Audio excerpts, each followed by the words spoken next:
Study IQ IAS, अब तैयारी हुई अफोर्डेबल।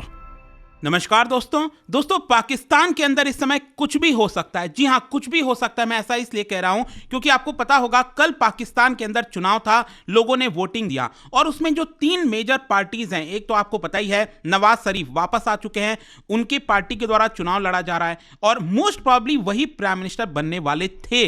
इसके अलावा दूसरे नंबर पर आप देख सकते हो बिलावल भुट्टो की पार्टी है PPP, पाकिस्तान पीपल पार्टी, और ये जो इमरान खान आप देख रहे हो PTI, इसको एक्चुअली बैन लगाया हुआ है। इनफैक्ट इमरान खान को तो जेल में रखा हुआ है, उनको भी इलेक्शन नहीं लड़ने दिया गया। लेकिन यहां पर उनके जो कैंडिडेट्स हैं PTI के, वो इंडिपेंडेंट के तौर पर लड़ रहे हैं। तो एक्चुअली क्योंकि पाकिस्तान आर्मी नवाज शरीफ को पूरी तरह से सपोर्ट कर रही थी और ज्यादातर लोगों को माना जा रहा था कि आखिरकार वही चुनाव जीतने वाले हैं, क्योंकि जिस तरह से रिगिंग की खबर आ रही थी, जिस तरह से चीजों को बदला जा रहा था, ऐसा लग रहा था कि नवाज शरीफ ही यहां पर एक तरह से प्राइम मिनिस्टर बनेंगे। लेकिन अगर आप लेटेस्ट खबर अभी आप देखोगे तो यहां पर आपको मिलेगा कि independents backed by Imran Khan party lead as poll panel declares result. देखिए, एक चीज तो मैं आपको पहले बता दूं कि जो रिजल्ट है वो बहुत डिले से आ रहा है और इसको लेकर काफी सारे आरोप लगाए गए हैं कि जानबूझकर रिजल्ट्स को चेंज करने की कोशिश की जा रही है। लेकिन अभी तक जो भी रिजल्ट सामने आया अचानक से थोड़ी बहुत,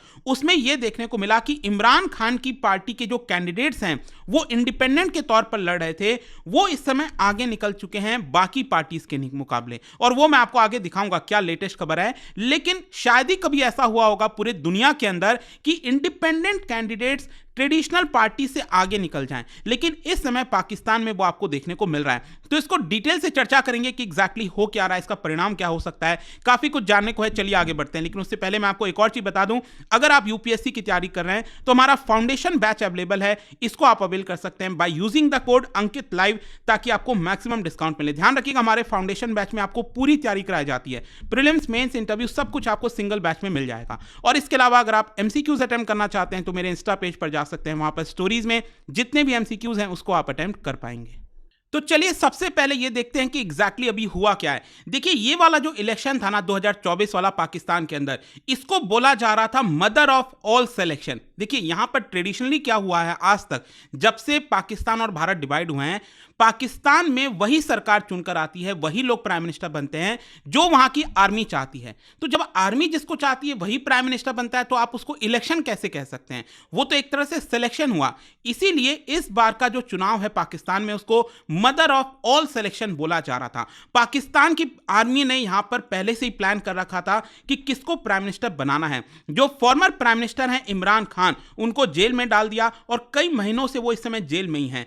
3 बार उनको सेंटेंस दिया गया है, 20 साल की सजा उनको सुनाई गई है और 1 हफ्ते पहले ही ये सारी चीजें आपको देखने को मिलेंगी। और वहीं दूसरी तरफ अगर हम बात करें नवाज शरीफ की, देखिए ये अभी तक लंदन में थे और इलेक्शन जस्ट स्टार्ट होने के पहले इनको वापस से पाकिस्तान बुलाया गया और ये साफ दिख रहा था कि पाकिस्तान आर्मी का जो हाथ है वो अब नवाज शरीफ के ऊपर है एंड मोस्ट प्रॉब्ली यही चुनाव जीतने वाले हैं। देखिए, यहां पर जब मैं पाकिस्तान इलेक्शन की बात करता हूं तो जैसे कि भारत में क्या होता है, यहां पर हमारा लोकसभा है 543 सीट्स होती हैं, वैसे ही पाकिस्तान के अंदर जो लोअर हाउस है उसको नेशनल असेंबली कहते हैं और वहां पर टोटल 342 सीट्स हैं। लेकिन ध्यान रखिएगा कि वहां पर टोटल 342 सीट्स पर चुनाव नहीं होता है, इसमें से सिर्फ 266 सीट्स पर ही चुनाव होता है और बाकी के जैसे 60 सीट्स हो गया वो महिलाओं के लिए रिजर्व है, जो 10 सीट हो गया नॉन मुस्लिम्स के लिए रिजर्व हैं, 6 सीट आपका ट्राइबल्स के लिए रिजर्व हैं। तो ये एक्चुअली जिस पार्टी को जितना वोट मिलता है उसके प्रोपोर्शन के हिसाब से उनको ये सीट्स दे दिया जाता है। तो ये जो चुनाव होता है वो 266 सीट्स पर होता है। और जो 2018 वाला चुनाव अगर आप देखोगे, पिछली बार जो हुआ था, उसमें इमरान खान की पार्टी पाकिस्तान तहरीक इंसाफ, इनके ऊपर पाकिस्तान आर्मी का हाथ था और इसीलिए आप देख सकते हो यहां पर उनको 31% से ज्यादा वोट मिला था। और वहीं जो नवाज शरीफ की पार्टी है पाकिस्तान मुस्लिम लीग, ये 2nd नंबर पर थी और जो बिलावल भुट्टो है उनकी पार्टी जो है पाकिस्तान पीपल्स पार्टी, ये आपका 3rd नंबर पर थी। लेकिन इस बार जैसा मैं आपको बता रहा हूं काफी कुछ बदला है। सबसे पहला अगर हम बात करें इमरान खान और उनकी पार्टी PTI, बेसिकली क्या है कि आर्मी ने एक तरह से इमरान खान को पूरी तरह नकार दिया था, क्योंकि ऐसा दिख रहा था इमरान खान आर्मी की बात नहीं सुन रहे हैं। और इसी की वजह से, क्योंकि पिछला वाला जो चुनाव था उसमें देखिए यहां पर क्या है ना कि बहुमत उनके पास पास नहीं था और 2018 में यहां पर उन्होंने कोएलिशन के साथ ये सरकार बनाई थी, लेकिन पाकिस्तान आर्मी ने पीछे से क्या किया, वो कोएलिशन को खींच दिया और उनकी सरकार यहां पर गिर गई। तो यहां पर क्या है कि जो इमरान खान है फाइनली उनको इलेक्शन लड़ने से मना कर दिया गया, उनके ऊपर बैन लगा दिया गया, उनके पार्टी के ऊपर, उनका पार्टी का जो चिन्ह है दैट इज बैट बल्ला, उसके ऊपर भी बैन लगा दिया गया कि वो लड़ नहीं सकते हैं। और इलेक्शन कमीशन ने भी ऐसा कर दिया, इलेक्शन कमीशन ने भी कहा कि हां आप नहीं लड़ सकते, आपके जो कैंडिडेट्स हैं अगर वो चाहें तो इंडिपेंडेंट के तौर पर लड़ सकते हैं। लेकिन डिस्पाइट दीज चैलेंजेस आप समझिए इमरान खान जेल से ही यहां पर कई सारे कैंपेन कर रहे थे, आर्टिफिशियल इंटेलिजेंस के माध्यम से, सोशल मीडिया के माध्यम से, और यहां पर जो सरकार है, जो आर्मी है, वो यहां पर उनके स्पीचेस को रोकने की भी कोशिश की, कई बार इंटरनेट को एक तरह से ब्लैकआउट वगैरह करने की कोशिश की गई। इसके अलावा यह साफ दिख रहा था कि यहां पर जो इमरान खान और पीटीआई है वो इलेक्शन जीत ही नहीं सकती, वो यहां पर हार जाएगी, क्योंकि आर्मी ने पूरी तरह से पिच, अंपायर और प्लेइंग कंडीशन अपने हक में कर लिया था। लेकिन देखिए आज जो रिजल्ट सामने आ रहा है धीरे धीरे, अब मैं धीरे धीरे इसलिए कह रहा हूं क्योंकि अभी तक रिजल्ट आ जाना चाहिए था, लेकिन पाकिस्तान में इसको जानबूझकर डिले किया जा रहा है और ये अभी तक कुछ नहीं पता कि चल क्या रहा है। देखो सबसे पहला रिजल्ट आता है आज सुबह सुबह 9 बजे के आसपास। वैसे तो ये मतलब सुबह पूरा रिजल्ट डिक्लेयर हो जाना चाहिए, लेकिन 16 घंटे के बाद फाइनली जो थोड़े बहुत रिजल्ट सामने आए उसमें 13 सीट्स के रिजल्ट सामने आए। उसमें बताया गया कि 5 जो है इंडिपेंडेंट कैंडिडेट्स जीते, और ये इंडिपेंडेंट ध्यान रखिएगा कौन है, ये आपका पीटीआई इमरान खान पार्टी के कैंडिडेट्स हैं।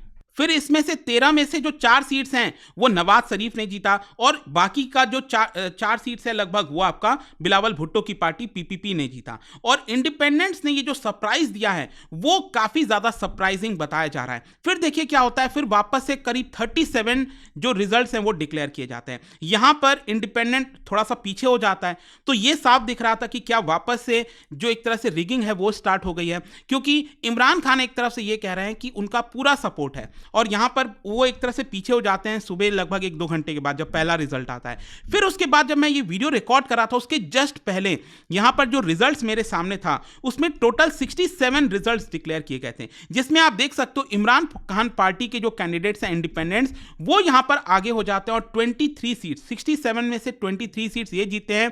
नवाज शरीफ की पार्टी के पास 22 और जो बिलावल भुट्टो की पार्टी है उनके पास 18 सीट्स। मतलब ये साफ दिख रहा है कि यहां पर जो इंडिपेंडेंट्स हैं वो आपके आगे निकलते जा रहे हैं, और कभी भी कहीं भी आप देखोगे दुनिया में ये ऐसा आपको दृश्य कभी देखने को नहीं मिलेगा, और ये इंडिपेंडेंट वही इमरान खान की पार्टी के। खैर यहां पर आप देख सकते हो यही बोला जा रहा है कि initial report suggest the parties performance fail short of expectation, मतलब कि जो नवाज शरीफ ने सोचा था वो अपने एक्सपेक्टेशन से काफी कम है। लेकिन despite these all these things, देखिए अगर मान लीजिए सपोज मैं कहता हूं कि यहां पर जो इंडिपेंडेंट्स हैं वो यहां पर चुनाव में मेजॉरिटी ले आते हैं, अब देखो यहां पर ये साफ दिख रहा है कि किसी को भी यहां पर पूर्ण बहुमत नहीं मिलने वाला है। हाँ हो सकता है कि यहां पर एक तरह से सबसे ज्यादा जो सीट्स हैं वो इंडिपेंडेंट के पास आ जाएं, तो उसके बावजूद भी आप कह सकते हैं कि यहां पर इंडिपेंडेंट्स को गवर्नमेंट बनाने नहीं दिया जाएगा, क्योंकि आर्मी ने पहले ही इस चीज को डिसाइड कर लिया है। ठीक है, क्योंकि यहां पर हो सकता है कि क्योंकि अब ये इंडिपेंडेंट है ना, किसी पार्टी से एफिलिएटेड नहीं है। अगर इमरान खान की पार्टी से एफिलिएटेड होते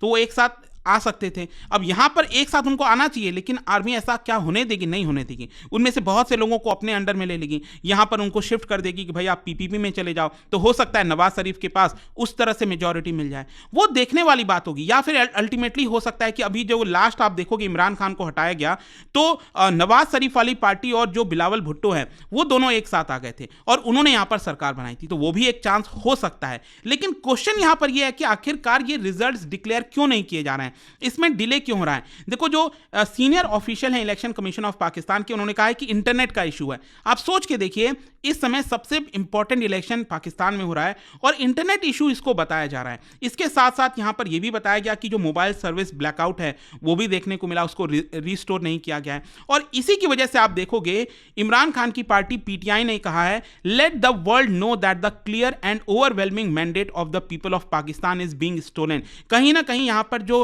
लोगों का मैंडेट है उसको चुराने की कोशिश की जा रही है। मतलब वो डायरेक्टली आरोप लगा रहे हैं कि जो रिजल्ट नतीजा सामने आ रहा था उसको रोकने की कोशिश की जा रही है। यहां पर पूर्ण बहुमत मिलना चाहिए था इमरान खान के इंडिपेंडेंट कैंडिडेट्स को, लेकिन ऐसा नहीं करने दिया जा रहा है। यहां पर जो रिटर्निंग ऑफिसर्स हैं वो लगातार रिजल्ट्स को मैनिपुलेट कर रहे हैं, क्योंकि as per election act it is mandatory to issue results by 2 AM, मतलब कि ये जो रिजल्ट है वो आपका रात को ही आ जाना चाहिए था। इनफैक्ट इसीलिए अगर आप देखोगे तो अमेरिका के अंदर भी कई सारे जो कांग्रेसमैन हैं, वहां के पार्लियामेंट के जो मेंबर्स हैं, वो भी इस बात को कह रहे हैं कि there should be no unwarranted delay in announcing result, क्योंकि जितना ज्यादा डिले हो रहा है ना, उसकी वजह से यहां पर और ज्यादा चीजें कॉम्प्लिकेटेड होते जा रही हैं। शक बढ़ता जा रहा है कि क्या जानबूझकर रिजल्ट्स को चेंज करने की कोशिश हो रही है। और इसीलिए आप देखो कि वहां का जो स्टॉक मार्केट है आज बहुत धड़ल्ले से गिर गया है। 1700 पॉइंट्स, जैसे यहां पर नेशनल स्टॉक एक्सचेंज जैसे निफ्टी और सेंसेक्स आप सुनते होंगे, वैसे ही वहां पर KSE है, KSE 100 इंडेक्स है,